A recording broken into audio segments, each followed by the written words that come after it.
Hello, friends. Today I'd like to tell you one of my very favourite stories. It was collected by Marie Balfour in the 1890s from some very elderly Lincolnshire folk with some very long memories, and it's one of the legends of the cars.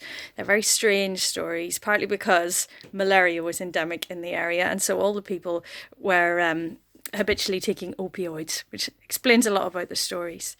Well, these stories date back to a time when much of the east of England, certainly much of Lincolnshire, was covered in carr, in fen, in bog, which was rich in wildlife, beautiful to look out on during the day, thrumming with dragonflies, with frogs and small fishes swimming around in the water holes, with clouds of insects in the air. But of course, some of those insects were mosquitoes, malaria-bearing mosquitoes, and that wasn't the only threat the cars posed to the people. Sometimes the water level would rise and it would creep right up to the people's doorsteps. It would flood their land where they tried to raise their meagre crops. And the worst of all, of course, was at night, because it was death to cross the cars at night. The people used to say, maybe you might risk it when there was a moon in the sky, but never when there was a new moon, because the inhabitants of the cars at night, well, they came out. There were the witches who flew by on their broomsticks, and you would just hear a cackle on the wind and a brushing of your arm from the twigs of their broomsticks. There were the will-o'-the-wisps that you would see as a small wisping light just suspended there in the air. There were the boggarts that would cackle at you and wish you only ill, and worst of all, the dead things that would reach a hand out that might feel at first like the snag of a branch, but it would drag you down into those holes. So, when there was a new moon, no moon visible in the sky, you did not go out at night. You kept to your house. And the people of the cars were used to that. But once there was a young man, and he had to go and visit a sick relative in a nearby village. And so he did head out across the cars, and he was needed all day, and it was night time by the time he could make his way back to his own home.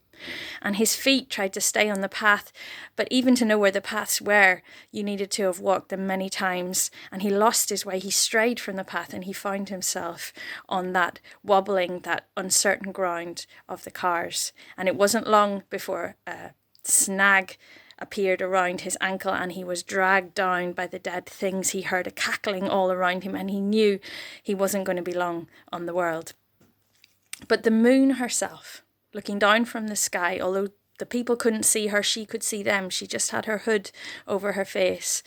She was furious when she saw what these nighttime inhabitants of the cars were doing to this young man, and she went down herself, and she stepped on them with her small little feet, and she went to where he was, and she lit his way by pulling back her hood, and she pulled him by the hand, and she tugged him right out of the clutch of these dead things and back safely onto the path, and she saw him on his way. But just as she was handing him onto the path, she lost her own footing.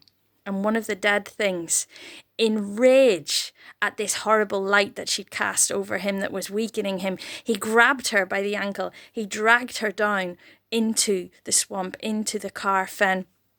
And all of the other witches started to gather around, and the will-o'-the-wisps to car around her head, and between them they pressed her down onto the ground. They got a stone covering her, and cackling in delighted rage, they managed to press her down and cover up all of her light. Well, that night was new moon.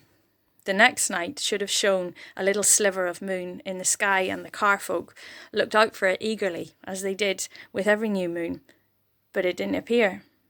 And that first night they thought that maybe there was some strange cloud in the sky that was obscuring it, so they looked out for it the next night, and still it didn't appear, and the next, and the next. And at that point they started to gather together around the fireplaces in each other's houses to talk about what could possibly have happened, and were they now to be confined to their houses indefinitely. And every night they were gathering, they were sharing their thoughts, until at one point somebody said that it was time to go and see the woman who lived on the very edge of the cars, the one they only went to when they really, really needed to. So they went to see this old woman, and she looked into her tea leaves, and she said to them, "It's clear here what has happened, and you need to go out onto the cars in the darkness, and you need to look for the grave, the cross, and the candle."